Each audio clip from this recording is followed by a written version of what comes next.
Hi everybody, I'm Bill Little and this is The Firewall.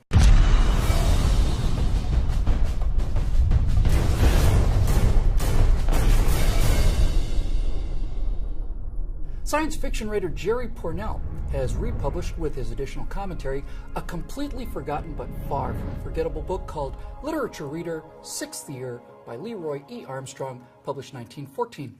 Literature Reader, 6th Year by Leroy E. Armstrong is not a novel or a scientific treatise or a book on Mr. Armstrong's poetry. It's a textbook. It's a California textbook. It's a collection of written tales and their analyses, the basics of literature, story structure, and all the rest. That's it, and that's all. Now, on a whim, I looked it up on Amazon, and on another whim, I clicked on a random link and scanned the first paragraph that I laid eyes on, which read, "Then Jason lighted the pile and burnt the carcass of the bull, and they went to their ship and sailed eastward like men who have a work to do. 3,000 years and more they sailed away into the unknown eastern seas, and great nations have come and gone since then, and many a storm has swept the earth, and many a mighty armament, to which Argo would be but one small boat. English and French, Turkish and Russian have sailed those waters since. Yet the fame of that small Argo lives forever, and her name is a proverb among men." That's what 6th graders were reading 100 years ago in 1914, but if a college kid today graduated with a full and complete understanding of that one single paragraph, they'd probably be better educated than they are today after $250,000 or so of student debt. Reduced to a movie, which would be about the only way to get a 6th grader to meet Jason and the Argonauts today, it would be pretty simple. Exterior wide shot, the beach. Jason lights fire to the bull. After a moment, his men turn and walk to the ship. Casting off the lines, they set sail out into the harbor. Close up, Jason. He looks out to sea, a look of determination on his face. Cut 2. And that'd pretty much be it. But that's just the surface of the paragraph. That's just what you see with your eyes.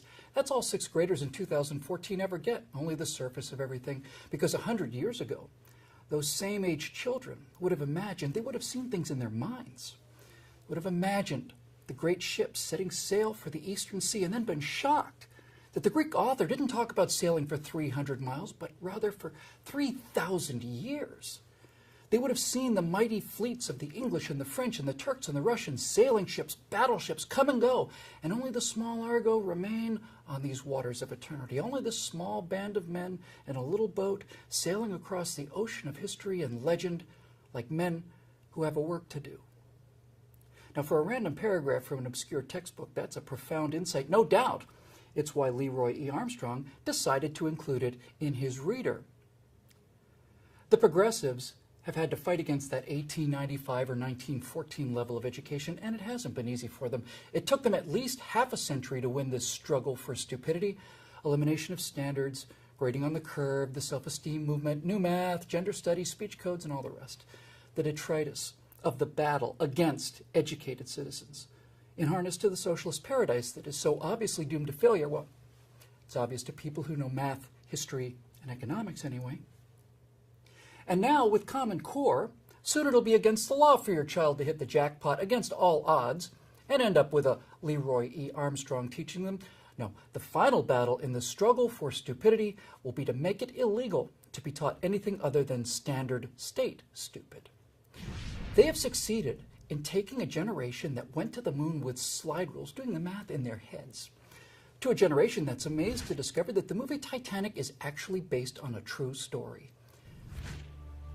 And through it all, through the rise and fall of England and France and Turkey and Russia and now us, the United States of America, the Argo just sails on alone, unread, undiscovered, waiting for a time when people begin to search for her once again.